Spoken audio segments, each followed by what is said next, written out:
Hi, you guys. We are here to talk about friendship. And the way that we've felt about friendship has evolved over the years. And I think that's a really common life experience. You know, you have like your built in friends from when you are in school, and then you go to college and probably have a group of friends. And then you get out of college and you might move and you might have kids and you might have all these big life changes. And sometimes friendships can look different. Now, we are friendly to everyone, I would say. Casual friendship is not really what we're talking about because you acquaintances, I don't think you have to have such a high bar for. Well, and you shouldn't, because if you're keeping that high bar for everybody, well, first of all, they're not going to be able to do it. Right. And then second of all, you're going to be let down over and over again. Also, I don't need that many close friends. Right. And I think the studies actually support my findings. It's like, I want a few like super close friends that I can really rely on. And then the next group around that is women that I have a ton of fun with, you know, maybe even deep conversation, but I don't depend on them. And I think that is the true difference. When you are in an intimate friendship where you do depend on your friends for certain things, that's what we're talking about. We are not talking about the casual sports mom friend whom I love and I have, and I even text with. And there's a time and place for them. Like, that's the thing. Oh, there's definitely a place for them. This is more so like, how have we at this age had deep friendships that mean a lot to us and we're so happy in them? That's where this episode is coming from. And also Molly Millwood, she's going to come back. If you guys remember, episode 10, was it? Episode 10. Has historically been our most listened to episode of all time. Molly Millwood wrote an incredible book about motherhood, marriage, and the modern dilemma of it. She now is writing a book on female friendship because studies show it is, if not the most enhancing life experience, it's right at the top. Yeah. It's so important to our health to get friendship right. So we're going to have her back on the pod, and we've already planned that. That just shows how important it is. Like her research, and you know how she researches. Well, she goes like so into it. It's that important. Okay, so let's get into it. We have 4 keys to friendship as we near 40. This first one we've been talking about a lot lately. And I talk about it with Drew too. So the first one, if I am super, super close with someone, I want to be really proud of them as a person. So I want to be really proud of my friends. So I could use Colin and Abby as an example. They are our best friends, you know, our best couple friends. And I know that the way they act in front of the podcast, behind the scenes, in front of the internet, behind the scenes, like they are such good people. They're going to hold the door for you. They're going to say please and thank you. They're not going to be mean to you. Like, I am really proud of the way that they conduct themselves. And that it's just like a person you can stand by, and like you can put your name with their name, and you just trust they're not going to do something to embarrass you. Because at the end of the day, if you are best friends with someone and she's going crazy at Starbucks on the baristas, like that's not who I am, and that's not who I want my friends to be. So I would say we do have a high standard for what we would say, like, I am proud to be your friend. And I think that this is the one where it like takes them to the next tier for me. This one's also a lot about nervous system regulation. Oh, yes. Because if somebody is acting out of sorts, if they are, talking badly to the barista, if they just don't conduct themselves well in public, you're constantly on edge. It's like, oh my gosh, what's my friend doing now? What are they doing now? Okay. Then they come to you with these things and they're saying, can you believe? And you're like, actually, I can. Maybe showing a little bit of kindness would have been a little bit better. So it is hard, because having those types of conversations with your friend, or then hearing about that kind of friend, it's not good. Well, also if they're acting really wild in other situations, it's like they probably have some of that energy towards you too. Meaning what you said, it's like your friends should feel like a really safe place, not like you're on edge because you don't know how she's going to act. That's that one. It's like someone that you can be really proud of. Okay, our second one. Oh, this one's so big. We're almost 40. We keep saying Mhm. it. We're not scared to age. It's just happening, obviously. But I do think, and when we were preparing for this episode, we're like, friendships are so different. When you're in your 20s, there's a set of thoughts you'll have. In your 30s, there's a set of thoughts you're going to have about friendship. And in your 40s, I feel like you truly know. Like now we know what we're looking for. So this one I've had a lot of experience with, and it is so important to me. I want friends that want the best for you and are happy when good things happen to you. Because I don't know if you guys have experienced it. I certainly have, where you have friends and they say these little comments that are like, why do you get to get married first? Why are you having the success? When is it going to be my turn? Like these little side comments. And it's just indicative. Also, a gut check for you is like, if something really good happens to you, say you get a promotion at work, and automatically in your head, you're like, I'm not going to tell Abby. The last time I told her, she was like, she said a few things that really stuck with me. Who do you run to with good news? Like you're so excited to tell them because you know that they're going to be excited for you, proud of you, and they're not going to make it about them. Well, this one's interesting too, because I think that in your 20s and your 30s and your 40s, it does change so much. Oh, yeah. Like the getting married, bringing that up. I remember there were so many different people, and I wasn't the first to get married either. So like when you like look at your friends getting married, you do have to think internally, okay, I'm very happy for them. I am very happy for them. No, I did not get engaged. I do not have a pretty rock on my finger. But I do also think that that's just a different time. Like Correct. the growth that you have from then until because now. we've matured. Mhm. So what we're saying is that woman that was doing that in the 20s is now in her, upper 30s, 40s, and they're like, my son actually was the MVP. Like they're one upping you, or they're just saying those little things. It's like, she has not matured enough for me to feel like this is like my deepest, most intimate friend. There's just a new version of it unless she has matured. And you might have friends like this, and maybe this person is your closest friend, and it is hard to be friends with that type of person, to have so much confidence in them, to be able to tell them all those things, because you do get nervous every single time. And as women, we should be very proud of our accomplishments. We should be able to go to somebody and tell them when we're doing something well. So to not be able to have that type of person, it's like, come on, we should be celebrating way more right now. Also, when we were making this episode, we're like, truly, these are never to be like, oh, dump your friends. Like she's such whatever.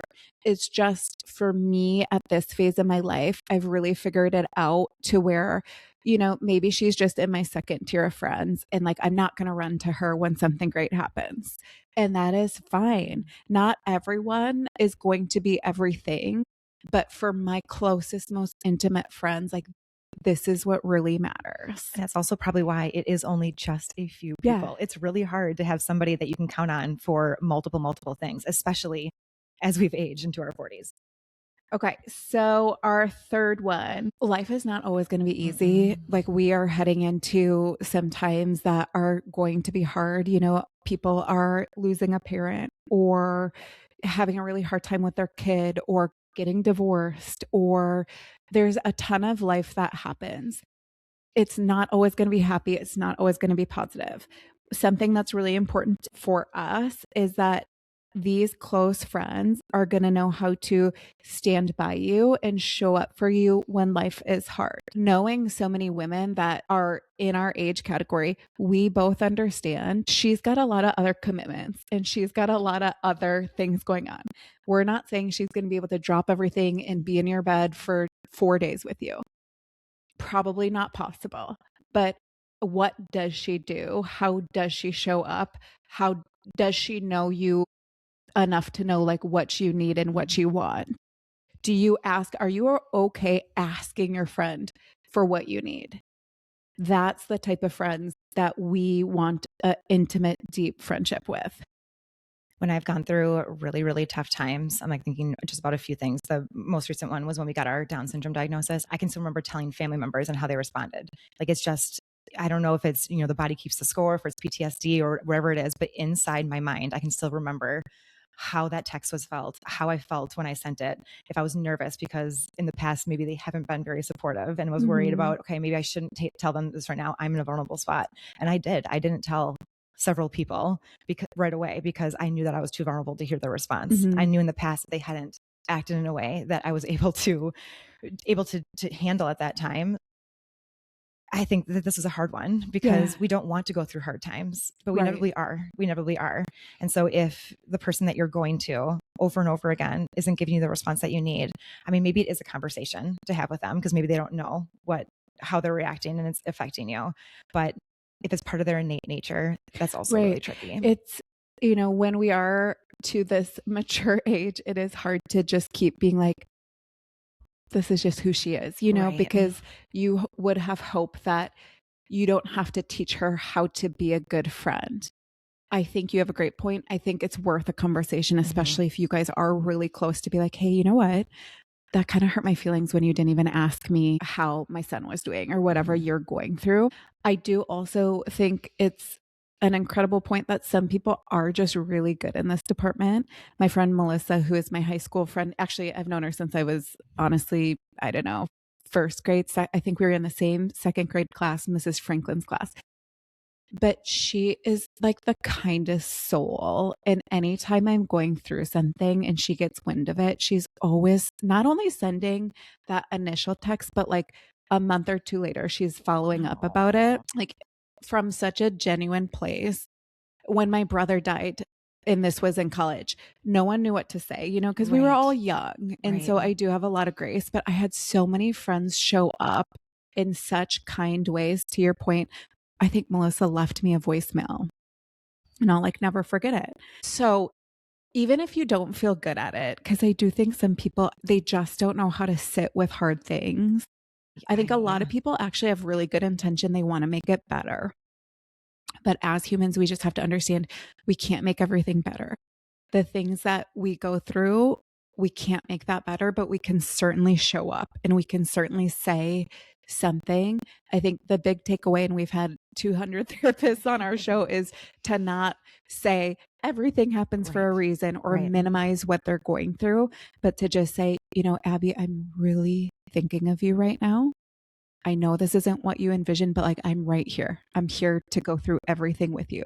Just saying something like that really helps the person more than you know. Cause like we're saying, we remember those exact moments and we remember those exact responses.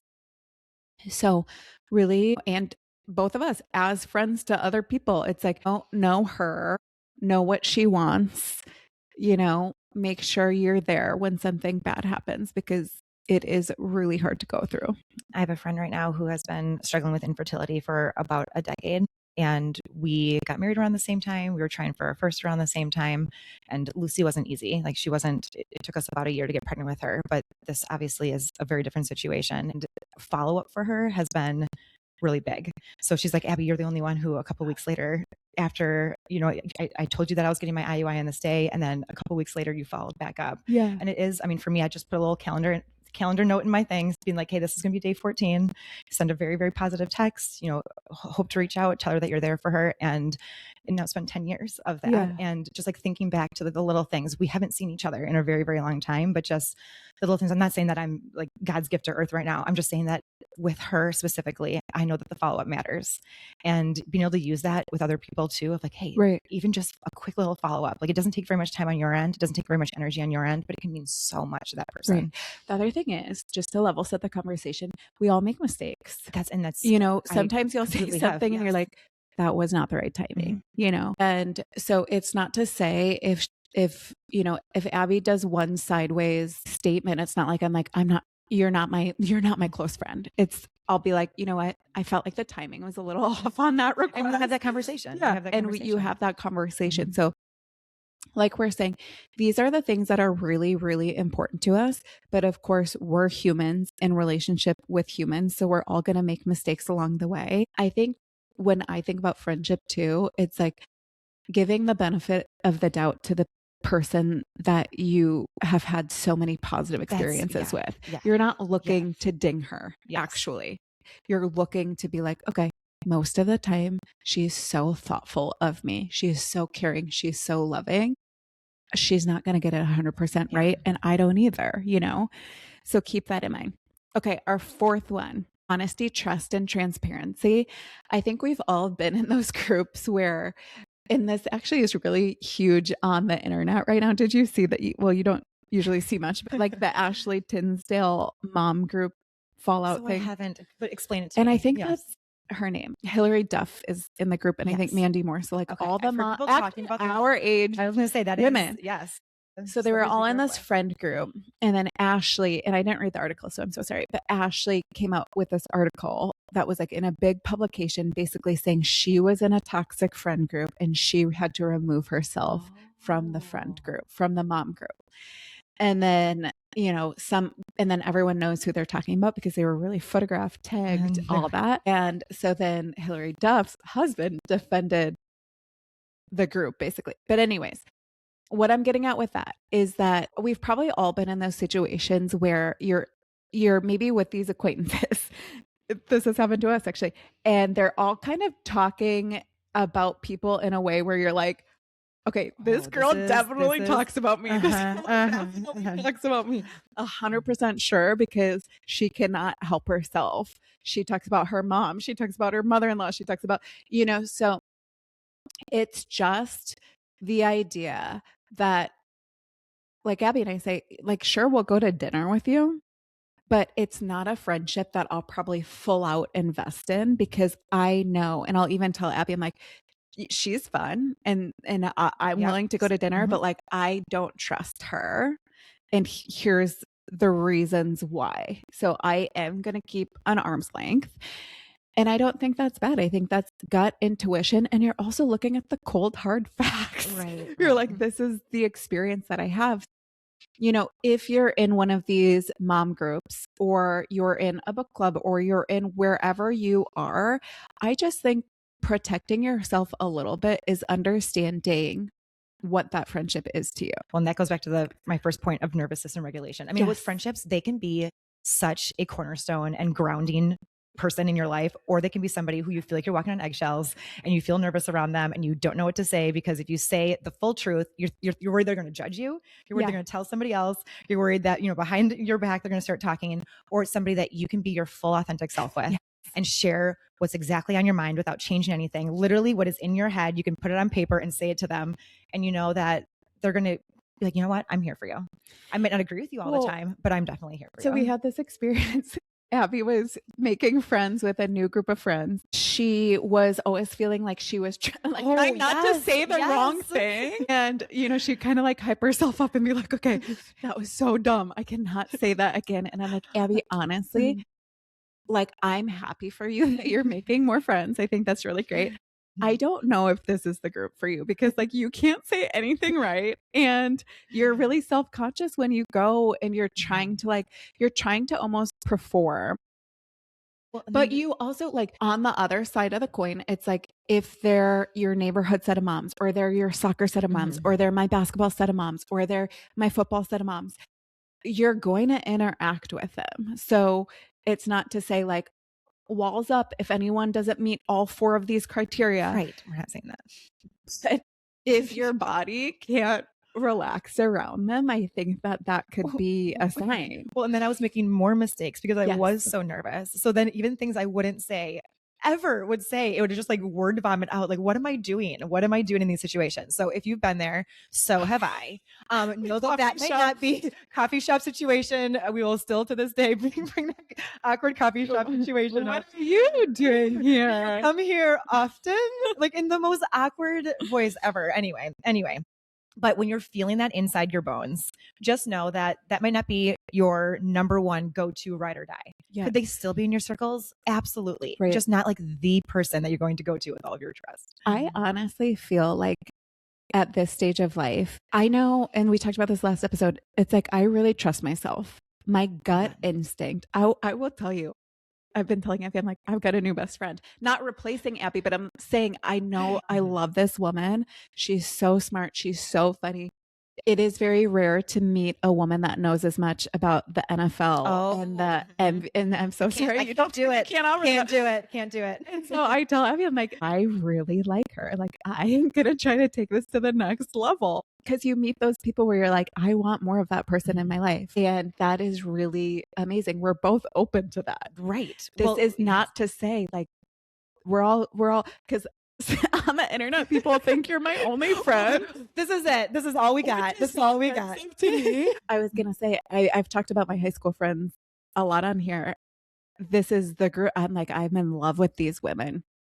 They're amazing. They're not Instagrammers. They post 2 or 3 times a year, Christmas, Kid's birthday, a vacation, and a kid's. That's how they are. They're not out here out loud. I'm not sending them tags, it's like they wouldn't see it for 3 to 4 weeks. No, they use social media less than I would say even the average person. And then imagine me, I live on the internet. So it's very different. So anyways, we are both open to new friends. I mean, who have you made friends with lately?